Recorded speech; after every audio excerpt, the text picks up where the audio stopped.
Hi friends, சொரக்காய் குழம்பு செய்யறதுக்கு சொரக்காய் ஒரு கையளவு, சின்ன வெங்காயம் ஒரு கையளவு, வரமிளகா ஒரு 8 வச்சுருக்கேன். நீங்கள் காரத்துக்கு தகுந்த மாதிரி யூஸ் பண்ணிக்கிங்க.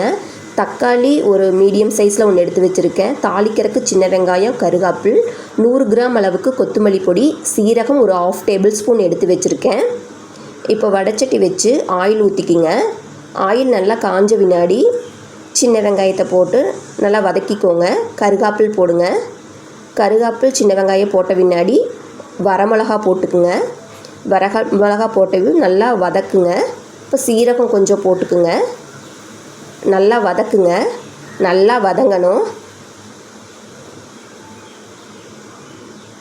இப்போது கொத்தமல்லி பொடி போட்டுக்குங்க.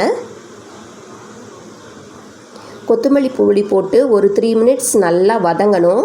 வதங்கினதை ஒரு மிக்ஸி ஜாருக்கு ட்ரான்ஸ்ஃபர் பண்ணி ஃபைன் பேஸ்ட்டாக அரைச்சிக்கணும்.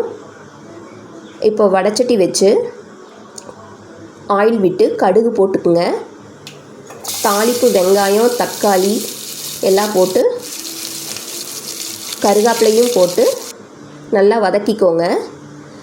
இப்போது சொரக்காயும் போட்டு நல்லா வதக்கிக்கோங்க. சொரக்காய் நல்லா வதங்கட்டும்.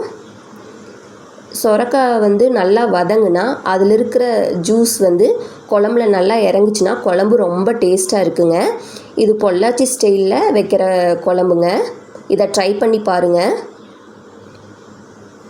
இப்போ அரைச்சி வச்ச பேஸ்ட்டை ஊற்றிக்கோங்க. கூடவே வாட்ரு ஊற்றி நல்லா கொதிக்க விடணும். ஒரு 20 மினிட்ஸ் கொதித்த பின்னாடி குழம்பு சூப்பராக ரெடி ஆயிரும். இதை இட்லிக்கு ட்ரை பண்ணி பாருங்கள், சூப்பராக இருக்கும். ஃபஸ்ட் டைம் இதை பார்க்குறீங்கன்னா என்னோடய சேனலை கண்டிப்பாக நீங்கள் சப்ஸ்கிரைப் பண்ணுங்கள். தேங்க்யூ.